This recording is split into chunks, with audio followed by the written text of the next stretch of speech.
Putin is pretending to want peace. Donald Trump is pretending his diplomacy lead to peace. And the Olympic Games are pretending it's a time of peace. But in the background, people in Ukraine are freezing. I discuss these issues with fellow journalists. I'm Jarosław Włodarczyk. Welcome to Press Talks.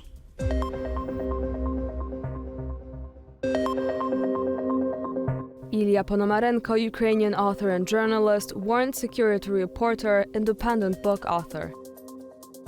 Stefan Locke, political correspondent for Frankfurter Allgemeine Zeitung, covers Poland, Ukraine and the Baltic states, longtime reporter on Eastern Germany, co-author of Divided History on Post-German Reunification Realities. Marcin Terlik, journalist at Onet.pl, covering social and foreign affairs, reported from Ukraine, Kenya, Latvia and Germany, covered elections across Europe, investigative reporter focused on Poland's state-owned companies. Good to see you all. Thank you for joining. As diplomatic efforts continue, Russia started to use winter as a weapon, and Ukraine is paying for it. Let's see how world media are talking about this.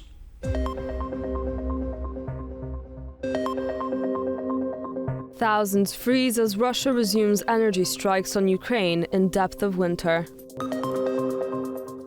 Russia bombards Ukraine with drones and missiles a day before planned peace talks. Russia-Ukraine talks conclude without breakthrough on ending war. Ilya, my first question goes to you. You are in Kyiv, and your reports are exactly describing the situation with over minus 20 centigrades or minus 4 Fahrenheit. And is there still belief in Ukraine that Washington private or personal diplomacy might be effective? I don't think I'll be talking about something surprising here.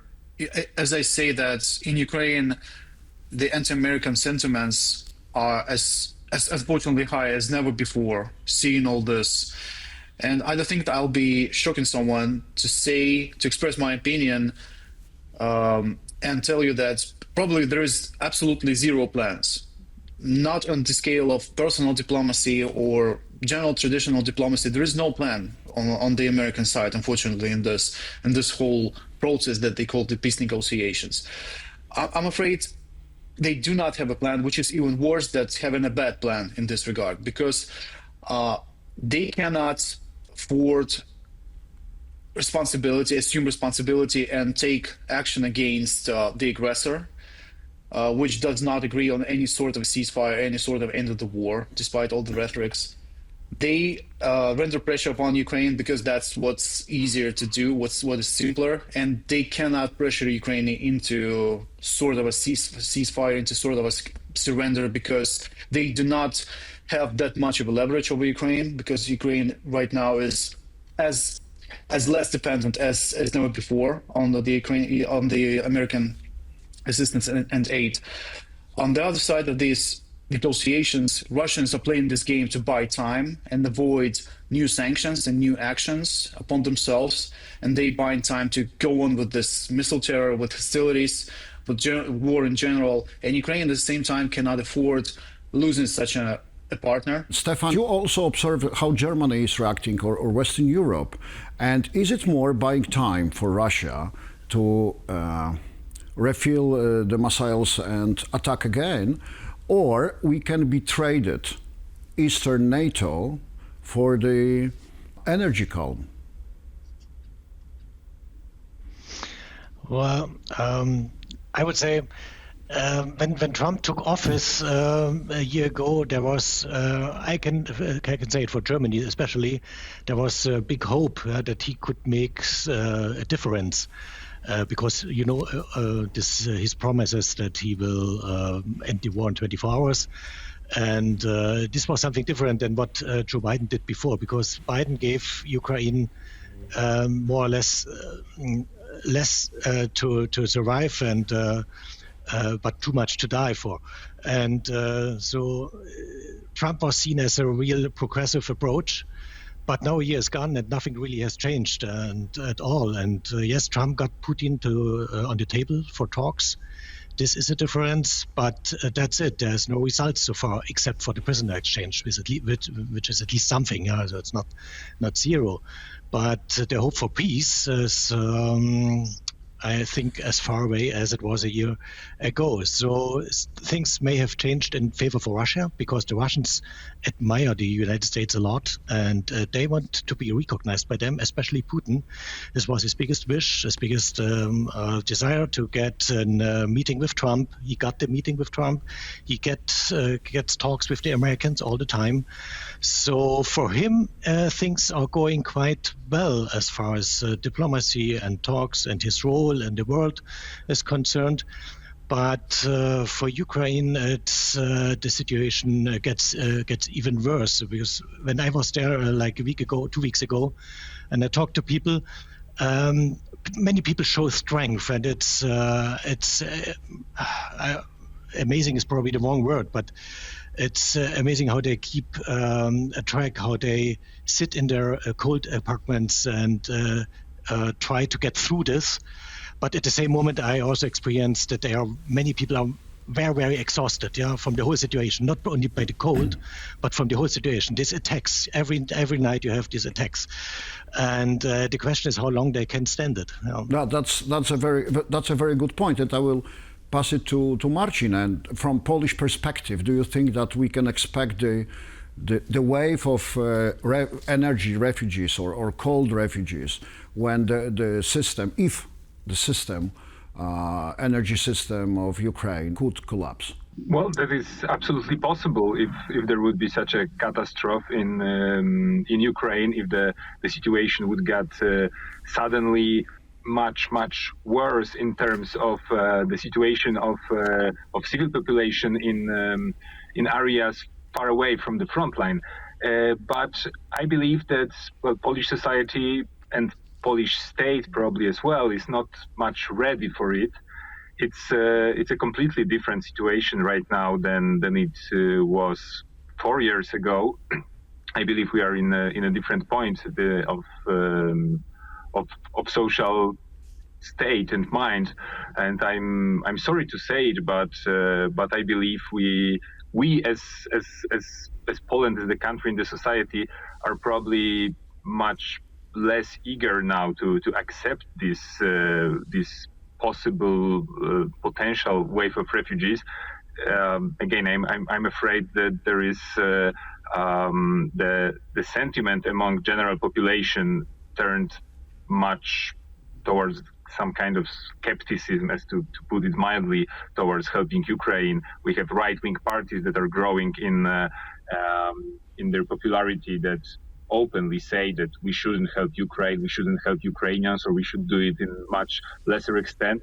So I believe such a new 2022, if that's kind of your question, with tens, hundreds of thousands of people from Ukraine going to Polish border and crossing it, I believe it could be much harder.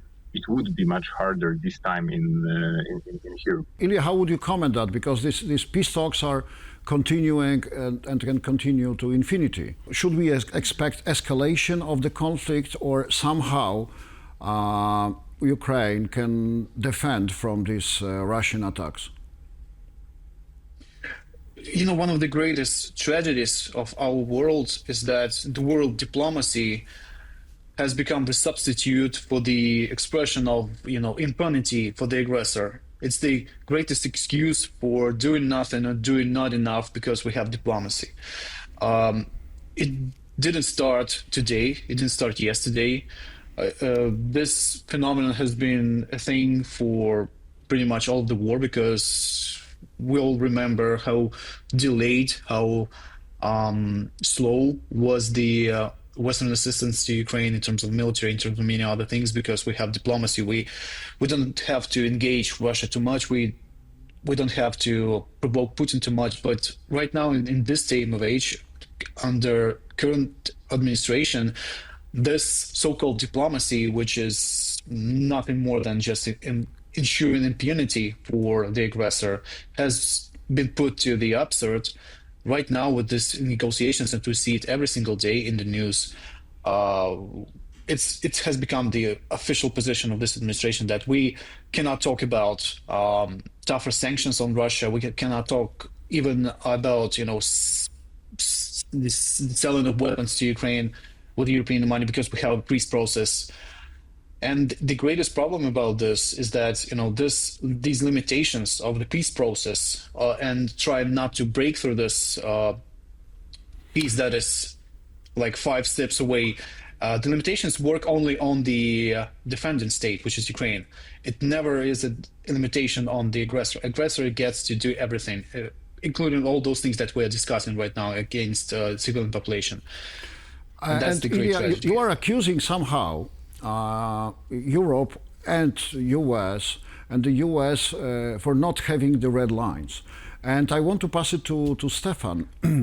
Do you think that we are somehow normalize this war, this aggression, this humanitarian crisis, or is a hope for some stronger steps from European side?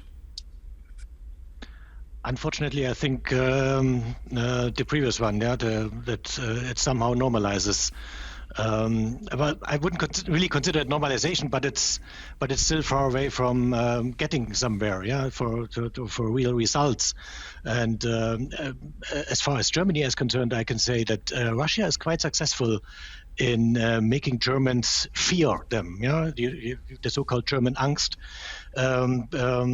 That as soon as Putin talks about nuclear weapons, half of the society in Germany is astonished, and they want to please the aggressor, just not to use nuclear weapons. And from my experience, Russia is by far not that strong as it appears, as it wants to appear.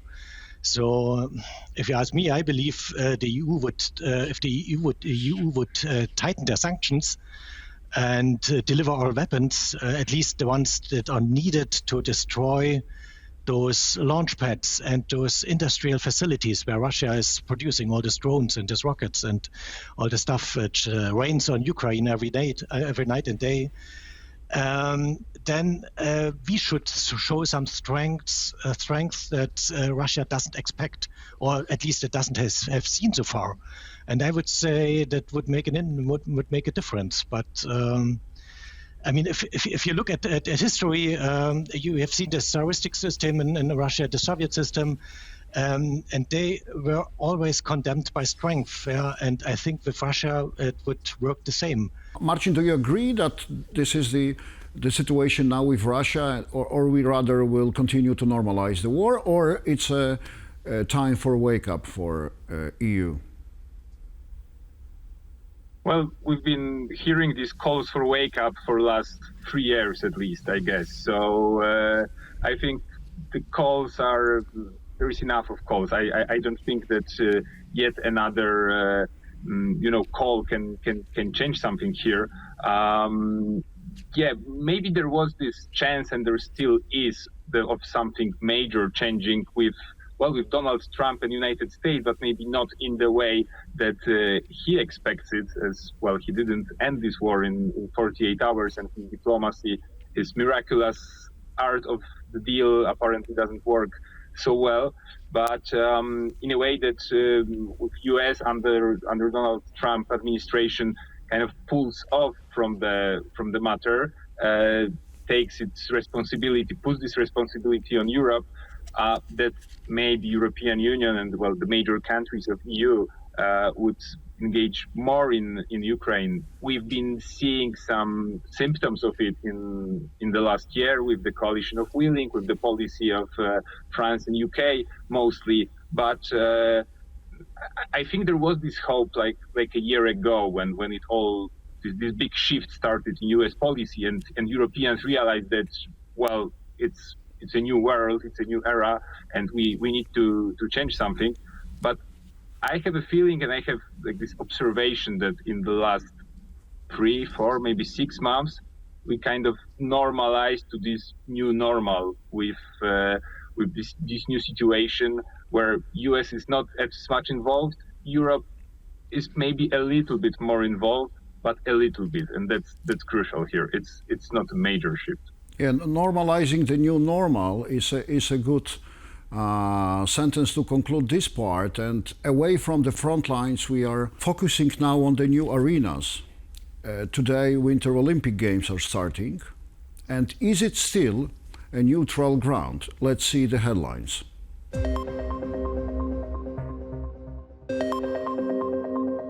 IOC clears 13 Russian athletes to compete as neutrals at 2026 Winter Games. Infantino and Coventry backing Russia's return shows sport's soft power is in rotten hands. Infantino's Peace Prize to Trump raises questions about FIFA's neutrality. Ilya, I want to start again from you. Athletes from Russia, very often connected to military clubs, will be under neutral flag. How it's commented in Ukraine? Is it a reconciliation or it's just a collapse of the Olympic or Olympism idea? Well, of course, in Ukraine, such things get a very negative reaction quite expectedly, and not simply because of public emotions, but because of the reasons that are far deeper than that, because they touch upon very deep wounds that back to 2014, and they are signaling to way too many Ukrainians that there is a possibility still, after 4 years of the bloodiest war since World War II in Europe, that way too many people are choosing to look away. Way too many people are choosing to get along with the aggressor, pass away, take the bribe, decide that this is not their problem, what's happening to Ukraine, what Russia's doing, and it's easier to continue with the business as usual and just to look away, and thus letting evil go unpunished in this regard. And the most painful thing about this is that it happens in so many ways, not simply because of the complexity of this world or the lack of alternatives in this world, but because of very subjective will of feeble men and women who decide to go this way because of their lack of perspective, lack of principles, lack of so many things that always end up bringing us into a deeper abyss.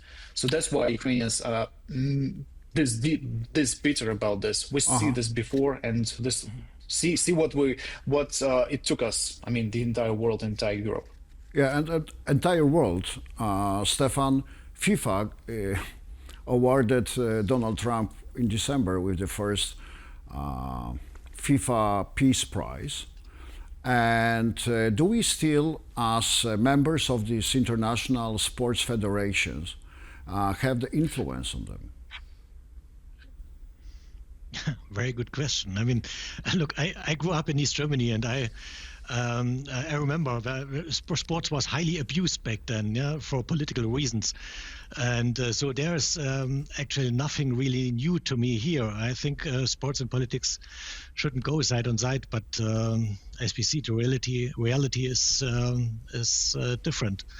And I don't really have a recipe to avoid this. I think that institutions like the Olympic Committee or like FIFA or UEFA, the football associations, soccer associations, they have never really been neutral. Yeah, they were always under influence from politics. Yeah, and they were always on the edge of being abused by some authoritarian regimes. And so at the moment we see probably a peak of it again, but it has never been neutral. No. And Marcin, this we call it, and many media are calling that rotten soft power.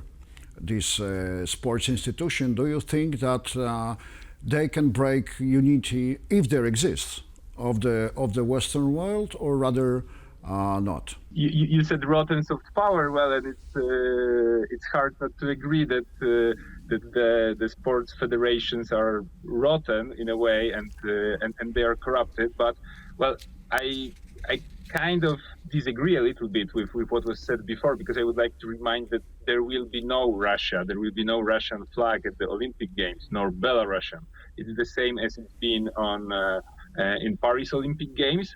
I know for many people it may be too little, but it's actually with many conflicts around the world, with a lot of countries breaking human rights, breaking international law. It was only Russia and Belarus that's been chosen to be excluded from the Olympic Games, and it's going to. There will be no Russian flags. There will be no Russian anthem. We are going to have 13 athletes with Russian passports, but without Russian flags, and it's only 13 compared to, well, I believe hundreds, over 200 or 300 normally that Russia used to send to Olympic Games. So I believe it's not fair to say that like Olympic Committee or Olympic community, whatever we call it, did not react to what Russia did. Actually, as in terms of sports world and international sports standards, this reaction was quite hard. Yeah, the question is how it will be softened in the upcoming months and during the next World Cup in the US. So I have the final question to all of you about this influence of sports on politics, culture and business. Are we facing the slow opening the doors for other areas as well? And can we avoid it to keep our ideas strong and to stay with our principles? So let's start from Ilya, please. I do think that it's a very important part of what Russia do, what Russians do amid this war, is this normalization, is this breakage through the many limitations that they got because of the aggression. The suggestion of themselves as the integral part of this European concert and so many ways of life, from sport to art. One of the biggest disappointment factors here in Ukraine that people are discussing on social media is that we are seeing quite a strong influx of movies, of TV shows on Netflix and elsewhere that many people describe as depicting, so-called good Russians, or normalizing Russian special services, Russian state in general, in Western media, in Western cinema, and many other parts of walks of life. So it really happens. It does happen. It does happen, and it requires. Don't get me wrong. I do not object against portraying Russians as such. No radical ideas here, but yeah, we need to be aware that it's one of the important instruments of the Russian state to normalize the Russian state in its criminal nature, not Russian peoples themselves. Stefan, do you agree that, or we can avoid this opening the doors for Russia without peace, just through sports, culture? I think they will try all the time, because this is a way of how they can be clean their image again. Yeah, and of course they will try again and again. It is a great step. I agree to that what Martin said, that they cannot raise their flag this time at the Olympic Games. And if you see it from the viewpoint of the athletes, for them it's. For an athlete, I guess it's one of the biggest things to participate in Olympic Games once, at least, and they prepare for that. They train for that many years. But of course, Russia abuses them for political reasons. So, and there we have to be.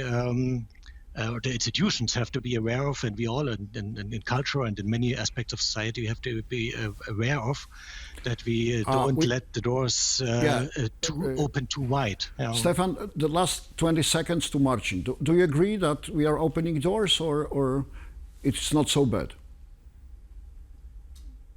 I think that we are opening doors in the business world, and that's the worst, and that's much more dangerous than opening the world in sports and culture that are highly symbolic and cannot change much, cannot influence much, as we have seen it last 4 years, the Russian society and the Russian authorities. I believe in the field of business, it is much more important. And here, like the big capital, big, huge companies are not that eager to quit their dealings with Russians. We are approaching the end of the program, so let me summarize it. Vladimir Putin continues murdering Ukrainians. Sport leaders carry torch of hypocrisy. And the only one thing we can rely truly is Donald Trump demands on receiving Nobel Peace Prize. That's all for Press Talks today. Thank you, my fellow colleagues, for joining and for your insights. Thank you for watching. I'm Jarosław Włodarczyk. Stay well and see you next time. Goodbye.